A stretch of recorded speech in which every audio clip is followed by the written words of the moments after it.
सुरासुरमणुसिन्ध वन्दिदं घोदघायिकं ममलं प्रणमामि वर्धमानं तीर्थं धम्मस्य कर्तारं से पुनतीर्थयरे ससौवसिद्धे विशुद्ध सद्भावे समनेयनानदंसन चरित तव विर्यायारे ते सव्वे समगं पत्तेगमेव पत्तेगं वन्दामि वर्तन्ते अर्हन्ते मानुषे खेते किच्चार्हन्ताणं सिद्धाणं तहनमो गणहराणम् अज्झावयवगाणं साहूनं चेदि सव्वेसिं तेसिं विशुद्धदंसन नानपहाण समं समासेज्य वसंपयामि सम्मं जतो निवाण संपत्ती। स्वाध्याय कक्ष संपेपर्यंत आपणा सर्वांना चतुर्विध आहाराचा त्याग असणार आहे। अंतिम शासन नायक 1008 भगवान महावीर स्वामी की जय। द्वादशांग श्रुत देवी की जय। प्रवचन सार ग्रंथ आपण बघतो आहे आणि ज्ञेय तत्व प्रज्ञापन अधिकारांतर्गत 172 नंबरची अत्यंत महत्वपूर्ण प्राणभूत अशी गाथा आपण बघतो आहे। आणि या गाथेमध्ये आत्म्याचं विशेषणाच्या माध्यमातून स्पष्टीकरण केलेलं आहे। आत्मा कशा प्रकारचा आहे त्याची विशेषण पहिल्यांदा सांगितलेली आहे की आत्मा अरस आहे, अगंध आहे, अरूपी आहे, अव्यक्त आहे, अशब्द आहे, अनिर्दिष्ट संस्थान रूप आहे आणि अलिंग ग्रहणम आहे। नास्तिपरक रूपाने एवढी विशेषण स्पष्ट केल्यानंतर तो अस्तिपरक कथनाने कसा आहे तर चेतना गुण सम्मतम, चेतना गुणांनी संपन्न आहे, चेतना गुण त्याच्यामध्ये विद्यमान आहे, हे आचार्यांनी आपल्याला दर्शविलेलं आहे। या माध्यमातून बाकीच्या अर्थांना त्यांनी एकेका वाक्यात जरी स्पष्ट केलं अरस, कारण रसगुणाचा आत्म्यात भाव आहे म्हणून हा अरस आहे असं या ठिकाणी थोडक्यात जरी स्पष्टीकरण केलेलं असलं तरी देखील अलिंग ग्रहणाचे मात्र 20 अर्थ आचार्यांनी काढले। आणि या 20 अर्थांमधले आपण काल काही अर्थ बघितलेले होते। पहिल्यांदा बघितला होता एक की आत्मा अतिंद्रिय ज्ञान स्वरूप आहे म्हणून तो अलिंग ग्रहण आहे। नंतर इंद्रियांच्या द्वारा आत्मा जाणल्या जात नाही म्हणून अलिंग ग्रहण आहे। नंतर साधनावरून त्याचं ग्रहण होत नाही, प्रत्यक्ष साधनावरून अनुमानाचा तो विषय बनत नाही आणि म्हणून अलिंग ग्रहण आहे। पराकडून आत्मा अनुमाना व्यतिरिक्त प्रत्यक्षादी प्रमाणांनी देखील जाणल्या जाऊ शकतो आणि म्हणून अलिंग ग्रहण स्वभावी आहे। आत्मा पराचं ज्ञान केवळ अनुमानानेच करतो असं नाही तर प्रत्यक्षादी प्रमाणांनी देखील करतो, म्हणजे लिंगानेच ग्रहण करतो असं नाही तर प्रत्यक्षाने देखील ज्ञान होतं आणि म्हणून आत्मा अलिंग ग्रहण स्वभावी आहे। नंतर आत्मा स्वभावानेच ज्ञान रूप आहे। आत्म्या कोणत्याही चिन्हांच्या माध्यमातून ज्ञान रूप नाही म्हणून हा आत्मा स्वभावानेच ज्ञान स्वरूप आहे म्हणून अलिंग ग्रहण आहे। नंतर उपयोग जरी त्याचं लक्षण असलं तरी या उपयोगाला बाह्य ज्ञेय गरजेचं नाही।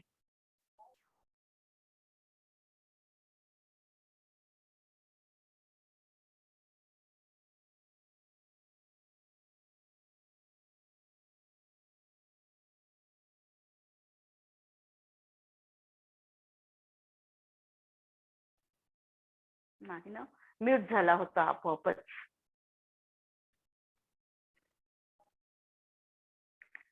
म्हणून उपयोग हे जीवाचं लक्षण आहे आणि हे लक्षण, हे उपयोग लक्षण बाह्य ज्ञेयाचं अवलंबन घेऊन उपयोग आहे असं नाही। जाणण्याचं कार्य निरंतर याचं जाणणे रूपाने नित्य कायमच असतं आणि म्हणून हा अलिंग ग्रहण स्वभावी आहे. म्हणजे जाणण्यासाठी याला ज्ञेयावर अवलंबून राहण्याची गरज नाही. स्वतः सिद्ध रीतीने हा जाणतच आहे आणि म्हणून अलिंग ग्रहण आहे. जाणण्यासाठी बाह्य ज्ञेयाची गरज नाही. उदाहरणार्थ एखादी व्यक्ती आम्हाला असं वाटतं की ती कोमात आहे किंवा झोपेत आहे किंवा प्रगाढ निद्रेमध्ये आहे, अनकॉन्शियस आहे आणि अशा वेळी ती ज्ञान काय करत असेल हा प्रश्न आम्हाला पडतो. परंतु त्याही अवस्थेत तिची चेतना कुठेही गेलेली नाही. ज्ञान दर्शनाची प्रक्रिया निरंतर तिथेही सुरूच आहे आणि असं हे ज्ञानाचं कार्य अव्याहतपणे नॉनस्टॉप सतत सुरू असतं आणि यासाठी बाह्य ज्ञेयाची गरज नाही. म्हणून हा आत्मा अलिंग स्वभाववाला आहे. नंतर ज्याला लिंगाचे म्हणजे उपयोग या लक्षणाचे ग्रहण म्हणजे स्वीकार नाही असा अलिंग ग्रहण आहे.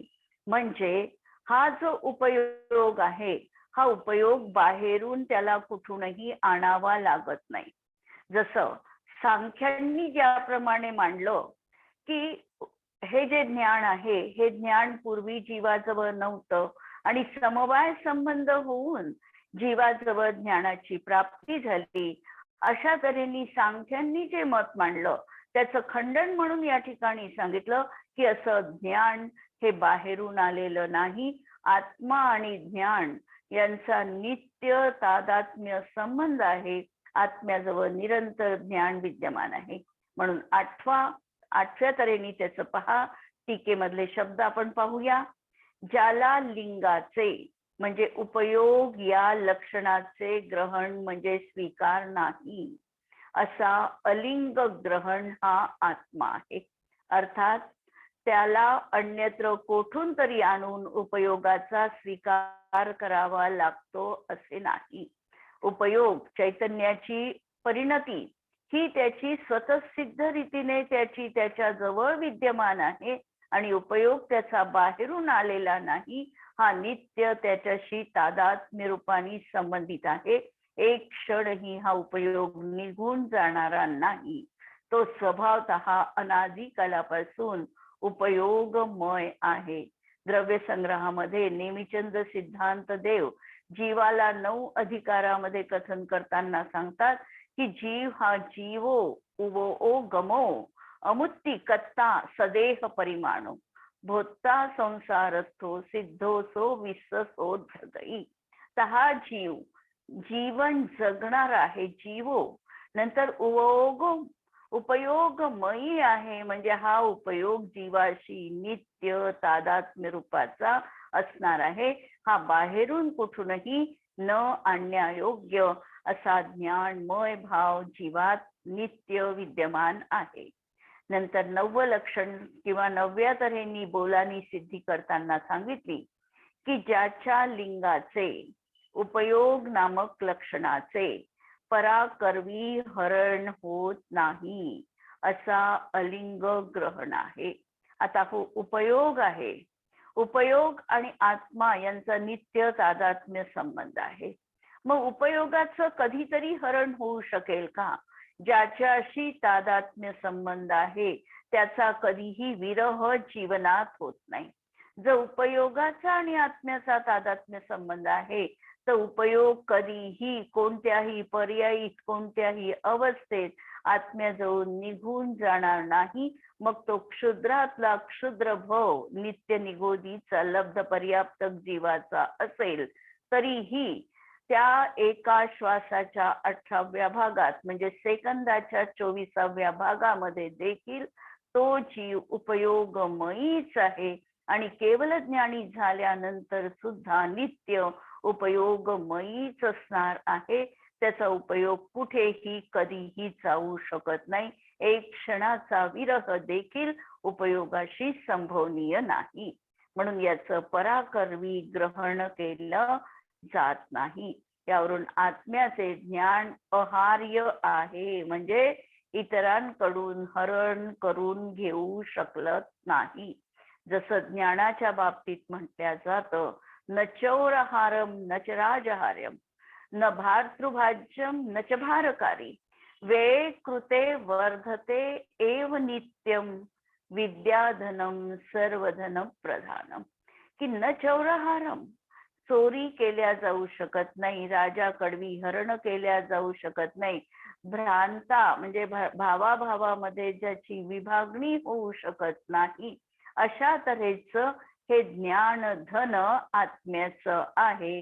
आणि या ज्ञानधनाचं वैशिष्ट्य सांगताना सुभाषितकार म्हणतात, वेळे कृते वर्धते एव नित्यम. जितकं तुम्ही हे खर्च कराल तितकं हे धन वाढत जातं. असं हे विद्याधनम सर्वधनम प्रधानम, असं हे विद्याधन आहे. त्याप्रमाणे जीवाचं ज्ञान देखील कुठेही हरण होऊ शकत नाही, असं याच्यामध्ये 9व्या बोलामध्ये सांगितलेलं आहे. नंतर 10वा बोल अलिंग ग्रहणासंबंधी सांगताना लिंगामध्ये म्हणजे उपयोग नामक लक्षणामध्ये, लिंग याचा अर्थ लक्षण या ठिकाणी केलेला आहे. असा लक्षणामध्ये ज्याला ग्रहण म्हणजे सूर्याप्रमाणे उपराग मलिनता नाही असा अलिंग ग्रहण आहे. म्हणजे हे ज्ञान आत्म्यामध्येच एकाग्र होते, आत्म्याशिवाय इतर कुठेही जात नाही. सूर्याला तरी राहू ग्रसित करतो म्हणून ग्रहण लागतं, त्याप्रमाणे या ज्ञानाला कुणीही ग्रसित करत नाही म्हणून त्याच्यामध्ये काहीही कधीही कमतरता देखील येत नाही.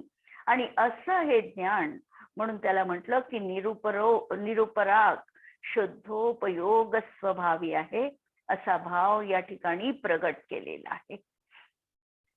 नंतर 11वा बोल सांगत आहे की उपयोग नामक लक्षणाच्या द्वारा ज्याला ग्रहण म्हणजे पुद्गलाचे आदान नाही असा अलिंग ग्रहण आहे. म्हणजे आत्मा जो आहे हा आत्मा ज्ञानोपयोगमयी आहे आणि हे जगामधले जितके काही द्रव्य आहे हे ज्ञानाचे ज्ञेय बनणारे आहे. आता पुद्गल कर्म देखील जीवानी ग्रहण केल्या जातं असं व्यवहाराने जरी मानत असलो तरी देखील निश्चयनयाच्या माध्यमातून जीव आणि पुद्गल कर्म यांचा परस्पर अवगाह संबंध असताना सुद्धा पुद्गल कर्माचं आदान ग्रहण हा जीव करू शकत नाही आणि म्हणून हा जीव अलिंग ग्रहण आहे. याप्रमाणे आत्मा द्रव्य कर्मांनी अबद्ध स्पृष्ट स्वभावी आहे, हा भाव स्पष्ट केला.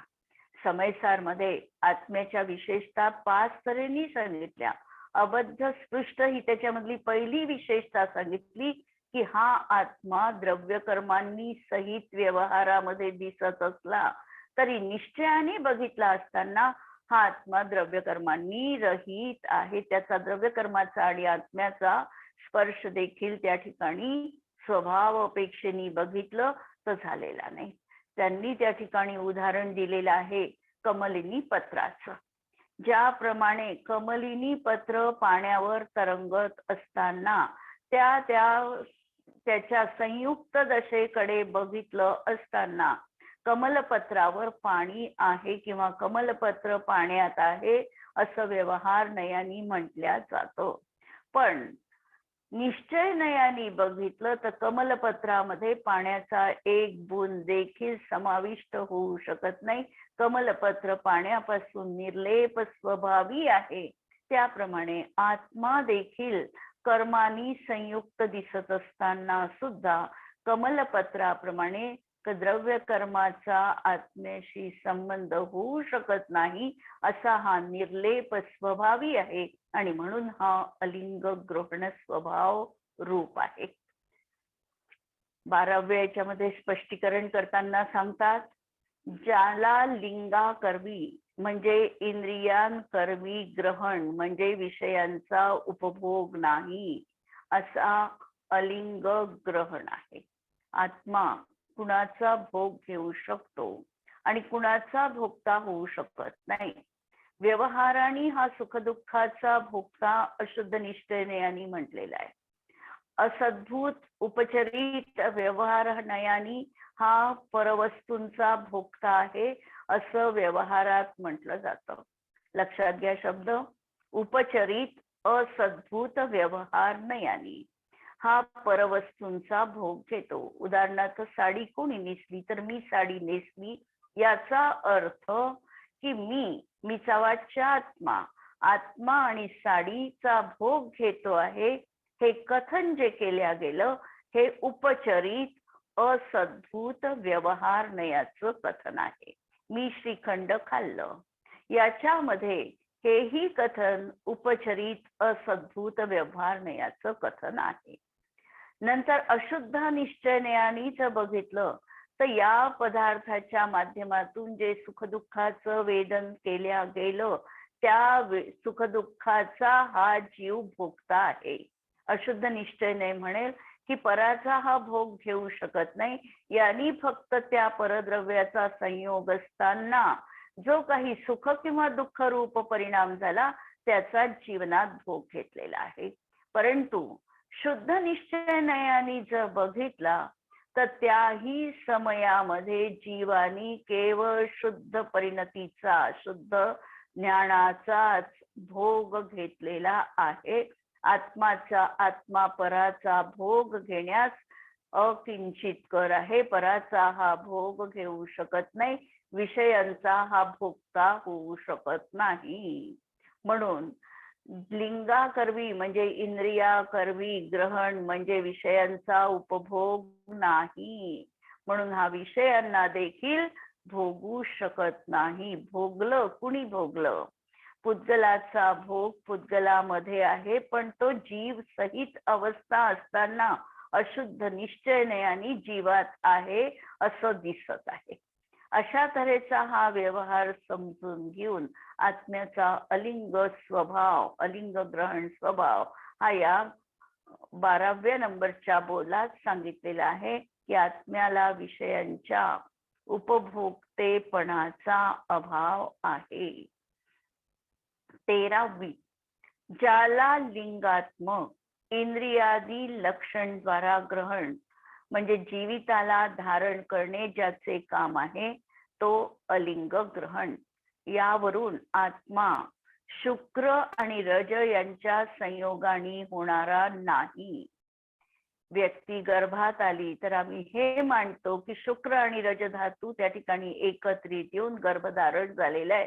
जीव उत्पन्न झालेला आहे. पण असा यामुळे जीव उत्पन्न होऊ शकत नाही. जीव तर अनादी अनंत आहे. हा त्या ठिकाणी अशा या पुद्गलाच्या रचनेमधून निर्मित होऊ शकत नाही. अशा तऱ्हेचा हा अलिंग ग्रहण स्वभावी आत्मा आहे. नंतर ज्याला लिंगाचे अर्थात मेहनाकाराचे म्हणजे पुरुषाधिकांच्या इंद्रियांचे ग्रहण नाही असा हा अलिंग ग्रहण आहे. यावरून आत्म्याला लौकिक साधन मात्राचा अभाव आहे. आत्मा हा कधीही आपल्या ज्ञानासाठी लौकिक साधनांवर अवलंबून नाही. अशा प्रकारे हा अलिंग ग्रहण स्वभावी आहे. लिंग द्वारा अर्थात अमेहनाकार द्वारा ज्याला ग्रहण म्हणजे लोकांमध्ये व्यापकत्व नाही असा अलिंग ग्रहण आहे. अर्थात आत्म्यास पाखंडींना प्रसिद्ध साधन रूप आकारयुक्त लोकव्यापीपणाचा अभाव आहे. त्या ठिकाणी चिन्हावरून त्यांनी लोकव्यापीपणा किंवा ईश्वरत्व अशा प्रकारचं मान्य केलेलं आहे. की काय आहे तर हा लिंगाचा आकार देऊन त्या ठिकाणी देवत्वपणाचा जो लोकव्यापीपणाचा व्यवहार केला गेला तसाही आत्मा हा नाही आणि म्हणून हा अलिंग स्वभाववान आहे.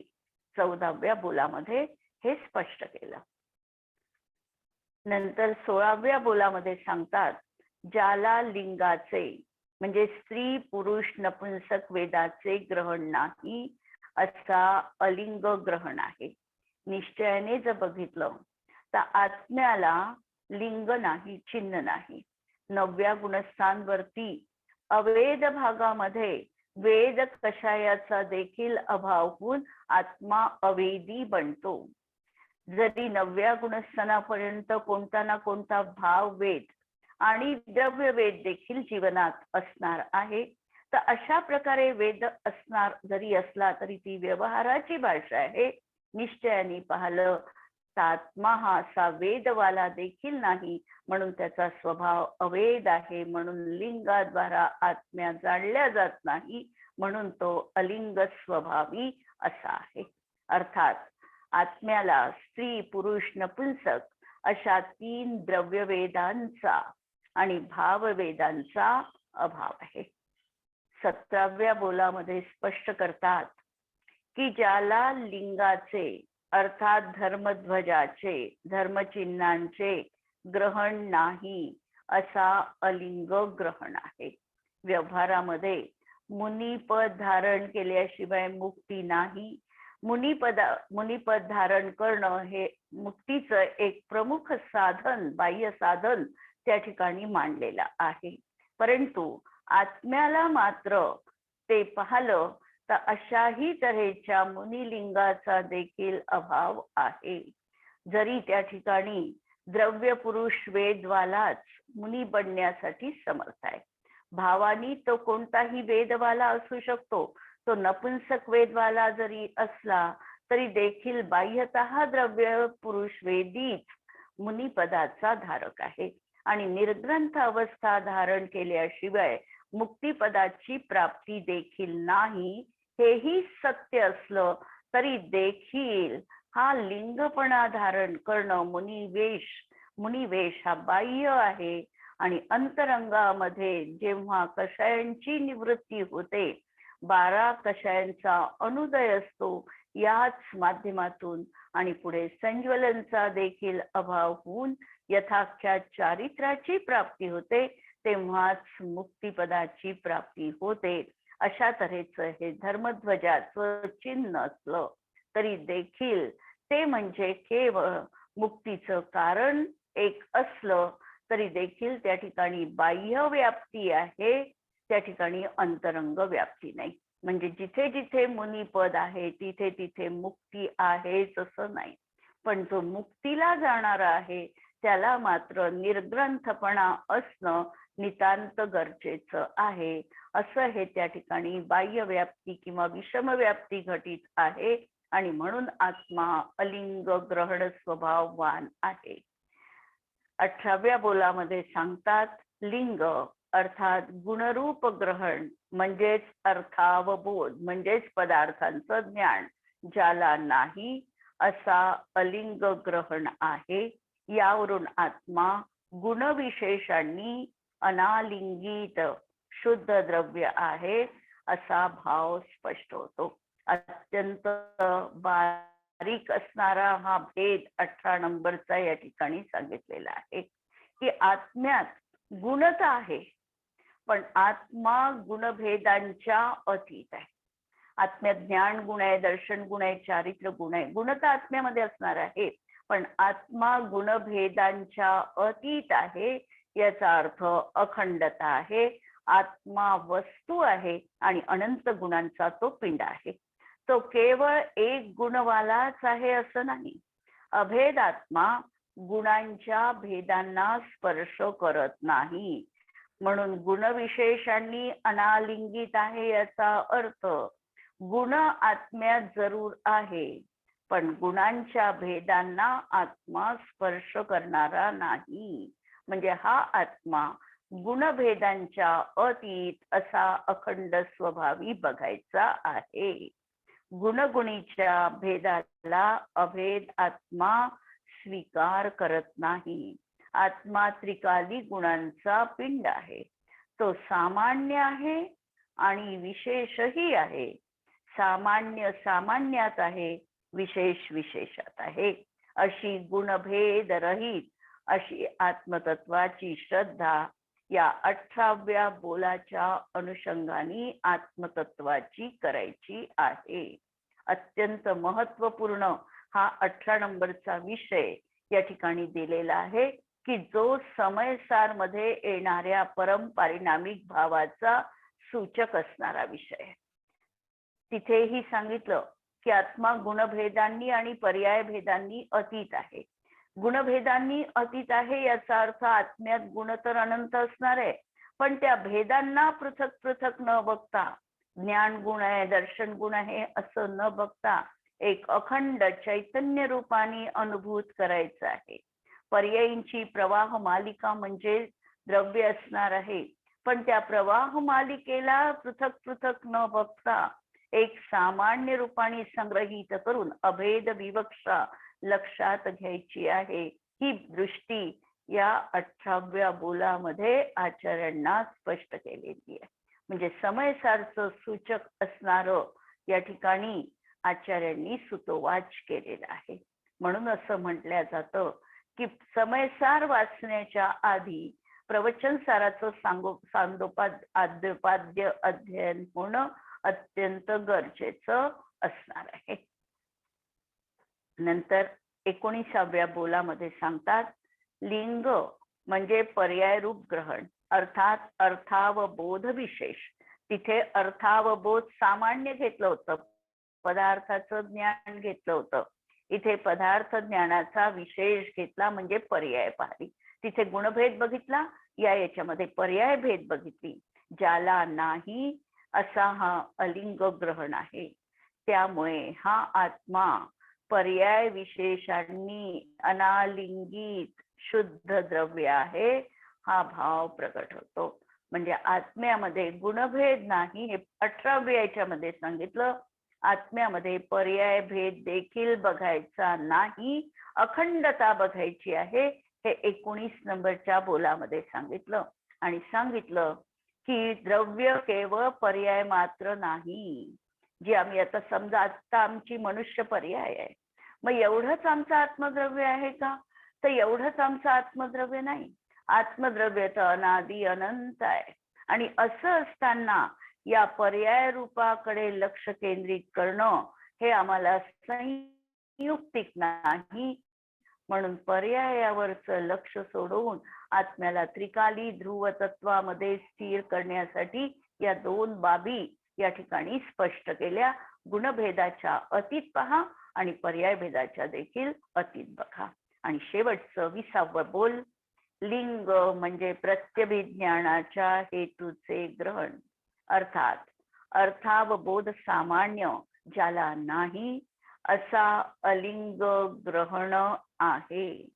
यावरून आत्मा द्रव्याने अनालिंगित शुद्ध पर्याय आहे असा अर्थ प्रकट होतो. अशा तऱ्हेने या 20 बोलांच्या माध्यमातून आचार्यांनी ही गोष्ट स्पष्ट केलेली आहे. आचार्य म्हणतात, तू जड इंद्रियांचा आश्रय सोडून दे आणि जो चैतन्य ज्ञाता द्रष्टा शुद्ध चिदानंद स्वरूप आहे त्यामध्ये स्थिर हो. अनंत चतुष्टय पर्याय तेव्हाच तुला प्रगट होतील. आत्मा हा लोकोत्तर आहे. अशा आत्म्याची श्रद्धा करणं हाच खरा वास्तविकतः धर्म आहे. धर्म जीवनामध्ये जो धारण केला जातो, यो उत्तमे सुखे धरती स धर्म, हा जो उत्तम सुखामध्ये जीवाला ठेवतो तो वास्तविकतः धर्म आहे. ज्याला आज आम्ही धर्म मानतो आहे की आम्ही क्रियेला धर्म समजतोय, पण क्रियेपेक्षा देखील आमच्या आचरणाची पवित्रता, आमच्या श्रद्धा गुणाचा अभिप्राय समीचीन असणं, आमचं ज्ञान गुण समीचीन असणं हा वास्तविकतः धर्म आहे. आणि हा धर्म असा प्रकारचा आम्हाला आत्मतत्वाविषयीची समीचीन श्रद्धा जेव्हा आमच्या अंतरंगात उत्पन्न होईल त्यावेळेला आमच्या जीवनात अवतरित होणार आहे. धर्म, आज धर्मापासून आम्ही विमुख आहे. आम्ही स्वाध्याय किती करतो हे महत्वाचं नाही, आम्ही अष्टक किती देतो हे महत्वाचं नाही, आम्ही आमच्या आत्मतत्वाची श्रद्धा किती समीचीन रीतीने करतोय. आत्म्याला जाणत असताना स्वपरभेद विज्ञान आमच्या जीवनात आहे का? आत्म्याची आम्हाला प्रतीती झालेली आहे का? पंच परमेश्वरीवर आमची अकाट्य श्रद्धा आहे का? 7 तत्वांचं यथार्थ भान आमच्या जीवनात आहे का? यथार्थ श्रद्धा आम्हाला झालेली आहे का? आम्ही तत्वांमध्ये कुठे गफलत करतोय का? आश्रव तत्वाला आम्ही कथनचित उपादेय मांडतो आहे का? अशा प्रकारचं हे सतत जीवनामध्ये आम्हाला तपासायचंय. आमच्या अंतःकरणामध्ये डोकवून आमचं आत्मतत्व विशुद्ध निर्मल परिणाम युक्त कसं होईल ही भावना आमच्या जीवनामध्ये यायला हवी आहे. तरच आमच्या जीवनात तो धर्म असणार आहे. धर्माच्या अनेक व्याख्या आचार्यांनी दिलेल्या आहेत की दशलक्षण धर्म यालाही धर्म म्हटलेला आहे. पण या सगळ्याच्या सगळ्या व्याख्या आम्हाला या आत्म म्हणजे वस्तू स्वभावो धम्मो या तत्वालाच पूरक असणारे आहे. म्हणून खरा धर्म तोच म्हटला जातो जो आत्म्याची प्रतीती करू शकतो. आणि तीच आमची जीवनाची कला आहे.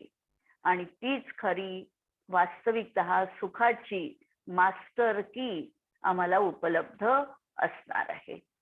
अशा तऱ्हेचा हा भाव तर आपण बघितला, पण याला आपल्याला विशेष अशा स्पष्टीकरणाची देखील गरज आहे. आणि हेही आम्हाला बघावं लागणार आहे, कारण हे 20 बोल समजणं म्हणजे या गाथेचं पूर्ण मर्म आम्हाला व्यवस्थितरित्या समजल्या गेलं पाहिजे. पहा, आत्मा जर पहिल्यांदा प्रश्न उपस्थित केला होता या गाथेच्या आधी की आत्मा जर पुद्गल पिंड कर्म शरीर आदीपासून भिन्न आहे, तर आत्म्याचे लक्षण काय किंवा आत्म्याचा स्वभाव काय हा प्रश्न प्रथमतः अंतरंगामध्ये पडलेला होता. आणि त्याचं उत्तर या गाथेमध्ये स्पष्ट केलेलं आहे. आत्म्याच्या स्वरूपाला स्पष्ट करणारी ही जिनागमाची महत्वपूर्ण अशी गाथा आहे. जणू काही ही प्राणभूत अशी गाथा आहे. कुंदकुंदांच्या बहुतांश ग्रंथामध्ये ही गाथा आम्हाला दिसते.